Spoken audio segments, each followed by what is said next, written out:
Hello dear learners, welcome back to Deep's academy of excellence. গত ক্লাসগুলিতে আমরা আওয়ার রান অ্যাওয়ে কাইটের ইউনিট 1 এবং ইউনিট 2 আলোচনা করেছি। আজ আমরা আলোচনা করব ইউনিট 3। তোমরা যারা গত ক্লাসগুলি দেখোনি তারা অবশ্যই এই ভিডিও ডেসক্রিপশন বক্স চেক করো, সেখানে তোমরা ক্লাসগুলির লিঙ্ক পেয়ে যাবে। 3.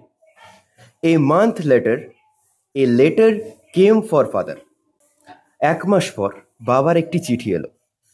After he finished reading it, এটি পড়া শেষ করার পর his eyes looked as if he had been crying, তার চোখ দেখে মনে হয়েছিল তিনি যেন কাঁদছেন।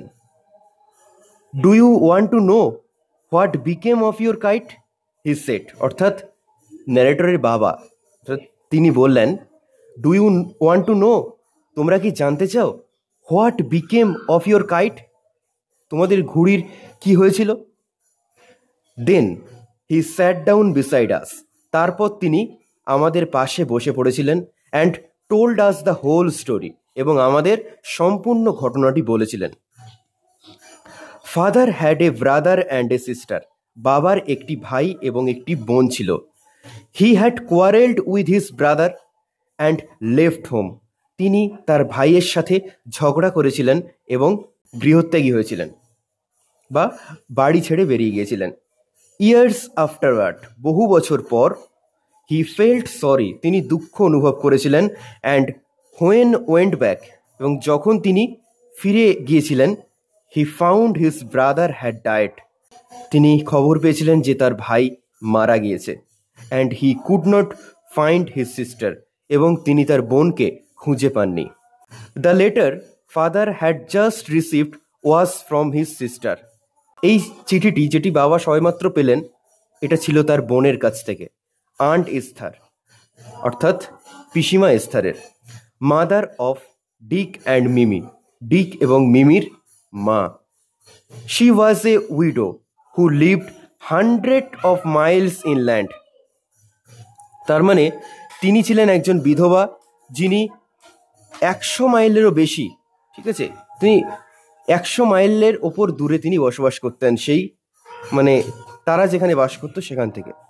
One day when Dick and Mimi were out in the woods, একদিন যখন ডিক এবং মিমি বনে ঘুরতে গিয়েছিল বা জঙ্গলে ঘুরতে গিয়েছিল, they discovered the kite on the top of a tree, তারা সেই ঘুড়িটিকে দেখেছিল একটা গাছের মাথায়। অ্যান্ড ক্যারিড ইট হোম, এবং এটিকে তারা বাড়ি এনেছিল। When there mother saw the kite patched with the letter, যখন তাদের মা দেখেছিল যে সেই ঘুড়িটা একটা চিঠি দিয়ে, প্যাচড মানে কি, জোড়াতালি লাগানো। শি টার্নড পেল, তিনি যেন কেমন একটা ফ্যাকাশে হয়ে গিয়েছিলেন। It was the very letter, এটা ছিল সেই চিঠি। She had once written to her brother, যেটি তিনি একসময় তার ভাইকে লিখেছিলেন। ফ্লিপ্পা ওয়াজ হার মাদার্স নেম, ফ্লিপ্পা তার মায়ের নাম ছিল। And Claude was her father's, এবং ক্লড তার বাবার নাম। She knew who we must be, তিনি জানতেন যে আমরা কারা হতে পারি। So she sat down and rode to Big Half Moon and father received her letter, সুতরাং তিনি বসেছিলেন এবং লিখেছিলেন বিগ হাফ মুনের উদ্দেশ্যে, এবং বাবা সেই চিঠিটা পেয়েছেন। নেক্সট ডে মানে পরের দিন, father went and brought aunt Esther and Dick and Mimi with him, পরের দিন বাবা পিসিমা এস্থার, ডিক এবং মিমিকে একসাথে বা তার সাথে গিয়ে নিয়ে এসেছিলেন। They have been here ever since, তারা তখন থেকেই এখানে রয়েছে। Aunt Esther is a dear and Dick and Mimi are too jolly for words, তার মানে কি যে পিসিমা এস্থার খুবই ভালো, এবং ডিক আর মিমি তারাও কিন্তু খুবই জলি, মানে কি, তারা খুবই মানে আনন্দ উল্লাস করে, তারা খুবই গল্প গুজব করে, খুব সুন্দরভাবে তারা আসলে মেশে তাদের সাথে, সেটাই বলতে চাইছে। But the best of it all is that we have relations now, কিন্তু সব কিছুর মধ্যে যেটা সেরা সেটা হলো আমাদের এখন আত্মীয় আছে। ফ্লিপ্পা এবং ক্লড, তারা দুই ভাই বোন। সেই দুই ভাই বোনের কোনো খেলার সাথী নেই, তাই তারা সেই দুজন মিলেই তারা যতটা সম্ভব তারা খেলাধুলো করে। তারা যে দ্বীপে বাস করে সেই দ্বীপের নাম বিগ হাফ মুন। তারা দুই ভাই বোন এবং তাদের বাবা, তারা একসাথে বসবাস করে সেই দ্বীপে। ওদের বাবা সেখানে একটা লাইট হাউসে রক্ষীর কাজ করে, মানে লাইট হাউস দেখাশোনা করে।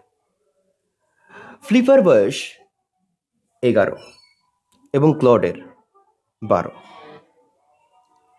শীতকালে যখন বন্দর বরফে ঢেকে যায় তখন তারা মূল ভূখণ্ডে চলে আসে, এবং সেই মূল ভূখণ্ডে এসে তারা কিন্তু অনেক সঙ্গী সাথী সেখানে পেয়ে যায়, এবং তাদের সঙ্গী সাথীদের সঙ্গে আবার একটু ঝগড়াও হতো মাঝে মধ্যে। কিন্তু তারা দুই ভাই বোন কিন্তু কখনোই ঝগড়া করতো না। এইবার একদিন তারা তাদের বাবাকে জিজ্ঞেস করেছিল যে তাদের আর কোনো আত্মীয় নেই কেন। তো এটা শুনে তাদের বাবার খুব মন খারাপ হয়ে গিয়েছিল। তখন তাদের মনে হয়েছিল হয়তো না জিজ্ঞেস করলেও ভালো হতো। তারপরে আমরা বিগ হাফ মুন আইল্যান্ডের একটি সুন্দর বর্ণনা পাই, যে সেই বন্দর গ্রীষ্মকালে কতটা সুন্দর থাকে, কতটা নীল এবং শান্ত থাকে। সেখানে যে হাওয়া বয়ে চলে, সেখানে যে জলের ঢেউ, এইসব সুন্দর কিছু প্রাকৃতিক দৃশ্যের আমরা বর্ণনা পাই। ফ্লিপা এবং ক্লড তারা ঘুড়ি তৈরি করে। তারা ওই যে মূল ভূখণ্ডে যখন যেত, যখন শীতকালে যখন মানে বন্দর বরফে ঢাকা পড়ে যেত, তখন তারা যখন মানে মেন আইল্যান্ডে যখন তারা যেত, তখন সেখানকার তাদের সঙ্গী সাথীদের কাছ থেকে তারা ঘুড়ি ওড়ানো মানে তারা ঘুড়ি তৈরি করে এবং ঘুড়ি ওড়ানো শিখেছিল।